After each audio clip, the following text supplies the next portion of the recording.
গাজা সংলগ্ন অঞ্চলে ইসরায়েল ব্যস্ত হামাসকে মোকাবেলায়।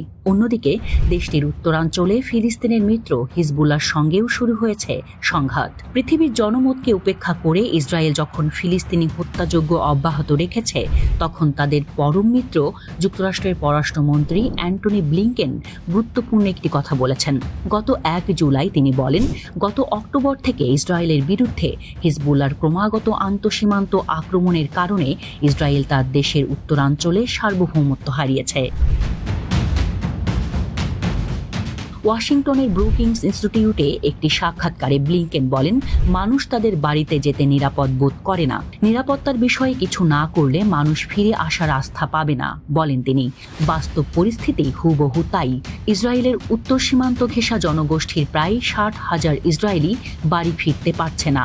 এলাকাগুলির বেশিরভাগ অংশই ভুতুড়ে হয়ে উঠেছে, জানিয়েছেন ব্লিংকেন। প্রায় 9 মাসের আন্তঃসীমান্ত সহিংসতা তৃতীয় লেবানন যুদ্ধে রূপ নেবে বলে আন্তর্জাতিক উদ্বেগ দেখা দিয়েছে। অন্যান্য দেশও ভয়ে ইসরায়েল লেবানন অঞ্চলটি নানাভাবে এড়িয়ে চলার চেষ্টা করছে।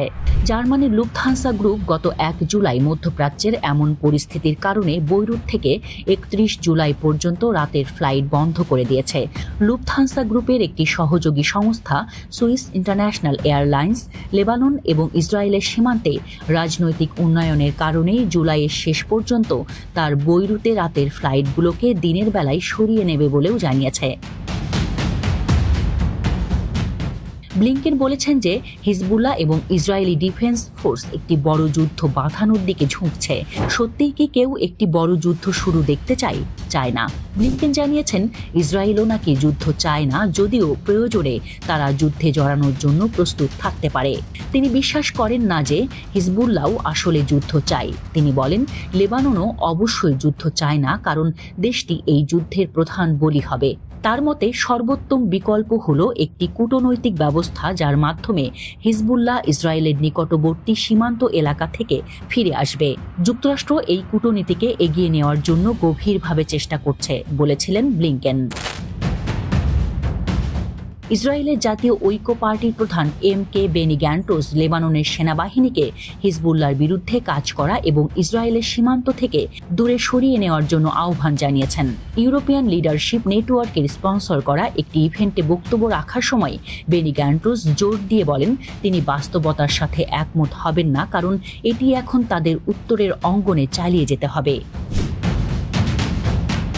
ইসরায়েলি ডিফেন্স ফোর্সের একজন প্রাক্তন চিফ অব স্টাফ বেনি গ্যান্টোস একজন প্রাক্তন প্রতিরক্ষা মন্ত্রীও। ইসরায়েলি সরকারের যুদ্ধমন্ত্রী সভায় একজন মন্ত্রী ছিলেন তিনি। গত জুন মাসে জাতীয় ঐক্য জোট থেকে নিজেকে প্রত্যাহার করে নেন তিনি, যার ফলে তিনি যুদ্ধ সংক্রান্ত সিদ্ধান্তে অংশগ্রহণ করতে পারেননি।